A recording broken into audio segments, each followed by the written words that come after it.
நம்ம லைஃப்பில் ரொட்டீன் விஷயத்தில் மாறி ஏதாவது ஒரு விஷயம் நடந்தது அப்படின்னா பார்க்குறதுக்கு ரொம்ப ஆர்வமாக இருக்கும்.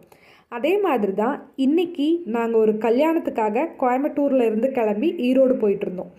ஈரோடு அந்த மேரேஜ் ஃபங்க்ஷனில் 2 லேடீஸ் அருமையாக வாசித்தாங்க.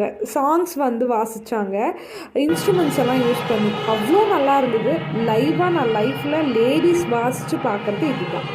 ரொம்ப ப்ரௌடாக ஃபீல் ஆச்சு அவங்கள பார்க்கும்போது. சாங்ஸும் ரொம்ப நல்லா இருந்தது. இது போக மேரேஜ் முடிச்சுட்டு ரிட்டன் வரும்போது கோயம்புத்தூரில் நீலம்பூர்லேயே மழை ஸ்டார்ட் ஆயிடுச்சு. அவினாஷி ரோட்டில் பாலம் நடந்துட்டுருக்கங்காட்டி பாலத்தில் மேலே இருக்க தண்ணி ஃபுல்லாக கீழே ட்ரைன் அவுட் ஆகிட்டு இருந்தது. பார்க்கவே லைவாக ஒரு வாட்டர் ஃபால்ஸ் பார்க்குற மாதிரி ஒரு சூப்பர் ஃபீலிங்கில் ட்ராவல் இருந்தது.